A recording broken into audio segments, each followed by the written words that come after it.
Je m'en vais vous inviter à aller avec moi dans le livre de Luc au chapitre 15. Nous allons lire à partir du verset 11 jusqu'au verset 32. C'est un texte que nous connaissons tous,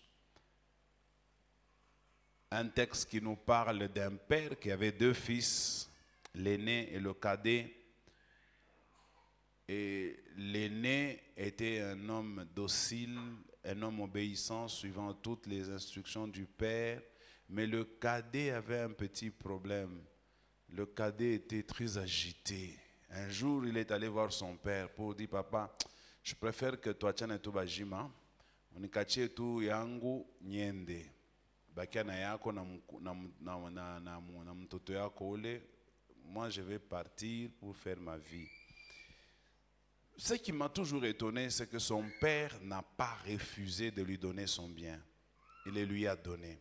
Et là, je vais tirer une leçon que je voudrais que tout le monde comprenne ce soir. La première leçon à tirer ce soir. Quand vous allez auprès de Dieu et vous réclamez ce qui vous revient, Dieu ne vous refusera pas. La plupart des gens vont demander à Dieu ce qui ne leur revient pas. C'est comme ça que Jacques a compris, a dit, vous priez, vous ne recevez pas parce que vous demandez mal. Cet enfant, si son père lui a donné la part de son héritage, c'est simplement parce que l'enfant était héritier. Il était héritier de son père. Il savait que nous n'étions qu'à deux, mon frère et moi. Et en Israël, l'héritage passait de père en fils. Et il savait ça très bien. Mais il y a un petit détail que j'aimerais peut-être motiver aujourd'hui certaines personnes. C'est que ce jeune homme a compris que si peut-être j'attendais que papa meure, il y a une loi en Israël qui dit que c'est le fils aîné qui hérite de son père. Peut-être que si son père mourait, lui n'allait pas se retrouver, c'est son grand frère qui allait devenir son patron. Peut-être malignement, il a réfléchi en disant, pendant que papa est encore vivant, qu'il me donne ma part et que je fasse une aventure avec. Si ça réussit, tant mieux. Mais si ça échoue, tant pis. Dans la vie, deuxième principe, quelqu'un me donne un bon amen. Dans la vie, ceux qui ont peur de risquer, ceux qui ont peur d'échouer ne feront absolument rien dans leur vie. Et vous n'intéressez même pas Dieu.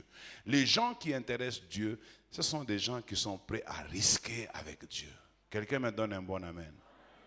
N'est-ce pas même en français, on dit qui ne risque rien, n'a rien. Apprenez à risquer avec Dieu. Ne pensez pas que Dieu peut vous juger sévèrement parce que vous prenez le goût du risque. Dieu lui-même a pris le risque d'envoyer son fils, son unique, celui qu'il avait. Il l'a livré pour le salut de l'humanité, pour ton salut et pour le mien. Dieu est un Dieu des risques. D'ailleurs, la foi, quand vous l'avez, vous aurez toujours à prendre des risques. Celui qui a la foi n'a pas peur de prendre les risques. Ce jeune homme a pris le risque, il est parti, et en partant, il a malheureusement mal géré son bien.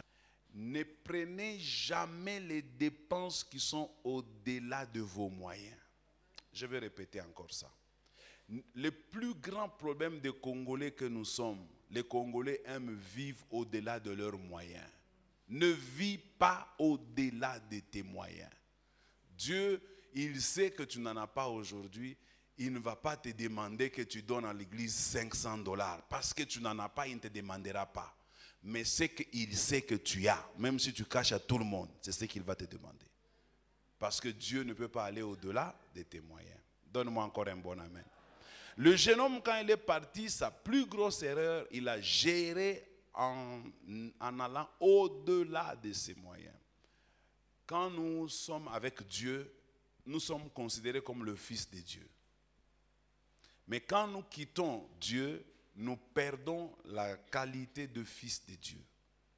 Alors c'est pourquoi je vous recommande et vous conseille de rester toujours attaché à Dieu pour que vous puissiez être toujours appelé Fils de Dieu.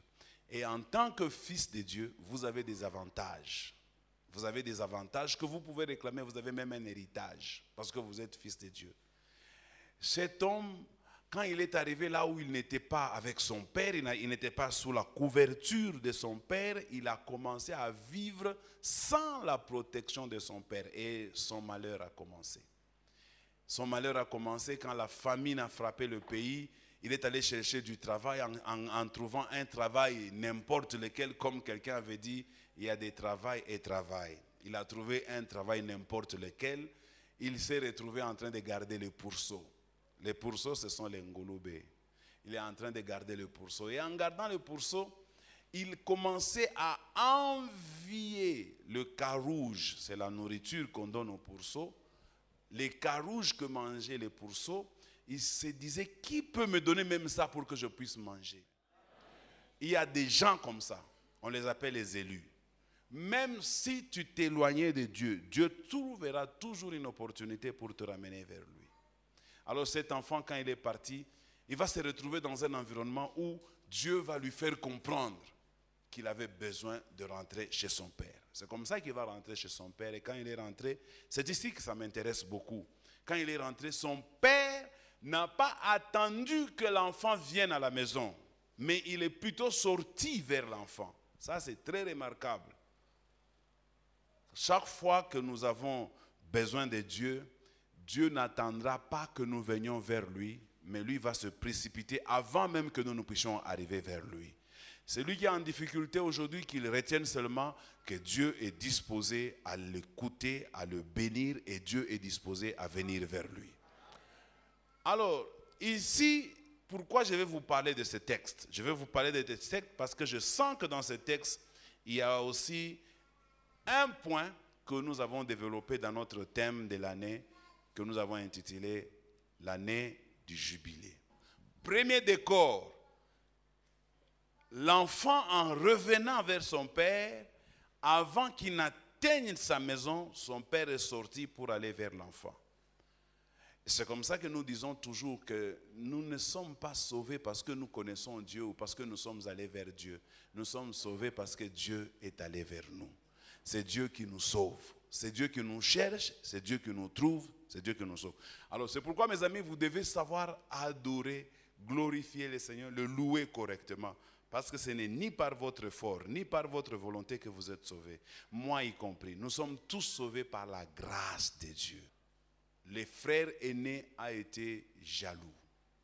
Jaloux de comprendre que son frère cadet avait été bien entretenu. J'avais dit que le premier point que je vais développer, c'est la grâce. Bien-aimés, nous devons faire un effort pour comprendre la grâce de Dieu, comment elle fonctionne.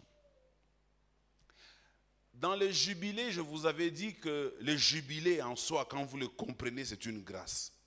C'est une année de grâce. Souvenez-vous de ce que Jésus avait dit, qu'il était venu afin de proclamer la liberté aux captifs. Il était venu pour rendre libres les opprimés. Il était venu pour annoncer une année de grâce du Seigneur. Je crois que l'année du jubilé est une année de grâce. Donne-moi un bon amen. L'année du jubilé est une année de grâce. Alors, qu'est-ce qui caractérise une année de grâce? Une année de grâce est caractérisée premièrement par le fait que tout ce que vous gagnerez, vous ne le gagnerez pas par vos efforts. Vous le gagnerez par la grâce. Vous le gagnerez par Dieu et non pas par vous. Ça, c'est la première chose. Donc, c'est une année exceptionnelle où vous avez gagné des choses par Dieu. Deuxièmement, dans une année de grâce, qu'est-ce que nous constatons? Nous constatons que nous pouvions être en train de chercher quelque chose par nos efforts, par nous-mêmes, sans l'avoir obtenu, mais parce que c'est l'année de grâce, la chose que nous n'avons pas obtenue par nous-mêmes, nous pouvons cette fois-ci l'avoir parce que c'est par la grâce. Je veux dire à quelqu'un, cette année, Dieu va faire tellement de choses que nous avions échoué normalement par nous-mêmes. En le faisant, nous avons échoué. Le monde a vu que nous avons échoué. Même nous-mêmes, nous avons vu que nous avons échoué. Mais comme c'est une année de grâce, le jubilé est une année de grâce. Comme c'est une année de grâce, il y a des gens qui auront des choses qu'ils ne méritent pas, des choses qu'ils n'ont pas le moyen, les qualités, les capacités de les obtenir, parce que simplement c'est une année de grâce. Alors regardez ici cet enfant qui était parti. Il est fautif parce qu'il a déjà pris sa part de son héritage. Il est parti avec ça. Et non seulement il est parti avec sa part de son héritage, il a délapidé ça. Non seulement il a délapidé ça, mais avec qui il a délapidé ça? Avec des prostituées. Ce qui devient encore grave. C'est qu'il ne mérite même pas qu'on ait pitié de lui. Frère, sœur, toi que les hommes pensent que tu ne mérites pas que Dieu puisse avoir pitié de toi, tu es concerné par cette année du jubilé. Troisième point, là où il y a la grâce, partout là où il y a la grâce, il y a la jalousie. Là où il y a la grâce, il y a la jalousie. Pourquoi il y a la jalousie? Parce que, écoutez-moi, tout le monde aime les bonnes choses. Tout le monde. Même celui qui fait semblant, il aime les bonnes choses. Même celui qui dit que moi je ne suis pas intéressé, il est intéressé. Tout le monde aime les bonnes choses. Alors maintenant, quand tu aimes les bonnes choses et que tu n'arrives pas à entrer en possession de bonnes choses, mais pendant que toi tu fais un effort pour en avoir, mais tu vois un autre, en âme et conscience, tu sais que lui ne devait pas en avoir, il ne les mérite pas, il n'a pas la même force que moi, il n'a pas la même taille que moi, mais il les a quand même obtenus, ça te crée une petite jalousie. La grâce attire la jalousie. Alors vous qui êtes bénis en cette année du jubilé, vous à qui Dieu a dit que cette année est une année de jubilé, il y aura une jalousie qui va s'élever autour de vous à cause de toutes ces choses que Dieu fera. Je vais vous préparer à vivre la jalousie. Je vais vous préparer à résister à la séduction de la jalousie. L'erreur de Joseph, il était béni par son père. Joseph était un enfant spécial avec une grande destinée que Dieu lui a révélée par le songe où il a vu les gerbes de ses frères se prosterner devant ses gerbes, où il a vu les 11 étoiles venir se prosterner devant son étoile. C'est que Joseph a compris, ou peut-être qu'il n'avait pas encore compris, qu'il était un enfant spécial. Mais quand il est allé simplement raconter ça à ses frères, ça a créé quoi? La jalousie. Alors, quand il y a jalousie, je disais 3 points qu'il faut faire. La première des choses qu'il faut faire, quand vous êtes entouré de gens qui vous jalousent, ne leur dites pas ce que Dieu vous a révélé. L'erreur de Joseph. Ne dites pas ce que Dieu vous a révélé. 2. Pour mieux vivre, il faut vivre caché. Vos histoires de Facebook ici, vous, je ne vous comprends pas. Vous exposez tout sur Facebook. Banakuleta tout kifunga mlango. Facebook. Vous êtes comment? Unapata kazi au ya signé ta contrat Facebook. Vous ne savez pas que les sorciers sont aussi sur Facebook? Est-ce qu'il y a un tamis qui empêche aux sorciers d'accéder au Facebook? Et le diable est très organisé plus que l'église. Donc, il sait que maintenant les gens s'exposent sur Facebook. Maintenant, lui aussi envoie ses émisseurs où? Sur Facebook. Ils sont là. Tu as fait une publication. Tu attends que les gens puissent liker. C'est ça, hein? Les gens qui like là, parmi eux là, ils sont là. Les likers là. Oh, j'ai publié beaucoup de vues. Combien beaucoup de vues? Le grand frère a senti cette jalousie. Je ferme vite. Je vais parler maintenant d'un dernier point. Le dernier point de mon message. Pour parler du jubilé.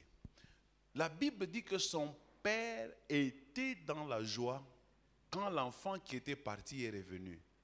Je dis aussi à quelqu'un, dans l'année du jubilé, ce qui était parti reviendra. Ce que tu avais perdu, tu le retrouveras. Ce que tu pensais que c'était fini, ça reviendra. Et quand ça reviendra, tu seras dans la joie. Bien aimé, quand tu as perdu quelque chose et puis tu retrouves cette chose, tu vas l'aimer 2 fois. Quelqu'un me donne un bon amen. Si tu as quelque chose et que tu ne connais pas la valeur de cette chose, il faut que cette chose-là soit perdue. Tu connaîtras la valeur de cette chose. Et quand tu la retrouves, tu vas l'aimer 2 fois. Et je dis à quelqu'un, en cette année du jubilé, ce que tu as perdu, tu vas les retrouver. Et quand tu vas les retrouver, tu vas l'aimer 2 fois. Je ne sais pas ce que tu as perdu, mais je te dis simplement, tu vas l'aimer 2 fois. Alors le papa s'est réjoui du fait qu'il a vu son fils. Il a organisé la fête. Dernier point, et je termine mon message, on prie pendant 5 minutes. Voici le dernier point. Le fils aîné, quand il revient, son père lui dit ceci. Mon fils, viens aussi te réjouir avec nous. Le fils aîné refuse d'entrer se réjouir. Son père insiste. Il dit non. Ton fils est revenu après avoir délapidé de l'argent, tu as organisé pour lui la fête, tu as tué le veau gras, mais moi, tu n'as jamais fait ça pour moi. Son père lui dit, mon fils, tu ne m'as jamais demandé. Tout ce qui est à moi est à toi. Tu n'avais qu'à prendre. Écoutez mes amis, en cette année, comme le fils prodige, lui, il a pris sa part. La bonne nouvelle que je donne toujours quand je parle de ça, c'est que malgré qu'il a perdu sa part, quand il est rentré dans la maison de son père l'a réhabilité. Et quand son père l'a réhabilité, il est redevenu encore héritier. Va-t-il perdre son héritage ou bien il redevient encore héritier? Il redevient encore héritier. Et en tant qu'héritier, il va se partager quoi? Ce qui devait être à son frère. Écoutez-moi bien, il y a un grand principe et je termine par là. Il a eu 2 fois l'héritage. Premier héritage, c'est qu'il a demandé à son père. Son père lui a coupé une partie de l'argent. Il est allé avec ça. Il a bouffé, il a tout perdu. Mais quand il rentre, son père le réhabilite. En le réhabilitant, directement, il devient son héritier. Ils vont partager la part qui était réservée à son frère. Si tu ne comprends pas ces choses, mon frère, ma soeur, il y a quelqu'un d'autre qui viendra prendre dans ta part afin que vous puissiez partager. Il est temps que l'Église comprenne que c'est maintenant le moment où nous devons réclamer ce qui nous revient. Je voudrais que toi et moi, nous puissions dire à Dieu, cette année, Seigneur, je ne veux pas laisser un seul iota de ce qui me revient. L'héritage de ton Père. Ce que Dieu avait préparé pour ton père, que ton père par son péché ou par son ignorance n'a pas su accéder. Toi, tu as le droit d'accéder au nom de Jésus. Alors si tu ajoutes pour ton père, tu ajoutes pour ta mère et tu ajoutes aussi pour toi, ça va créer année de jubilé. Tu vas jubiler cette année et je suis convaincu. Je suis convaincu, comme je vous avais dit, que le jubilé veut dire chacun va retourner dans sa propriété. Donc ce qui est à ton père, c'est ta propriété. Ce qui est à ta mère, c'est ta propriété. Tu vas retourner en cette année dans la propriété de ton père et de ta mère, s'il te plaît. Est-ce que quelqu'un peut jubiler avec moi ce soir? Tu peux retourner dans la propriété de ton père. Parce que c'est ta propriété. Lève-toi, on va prier 5 minutes.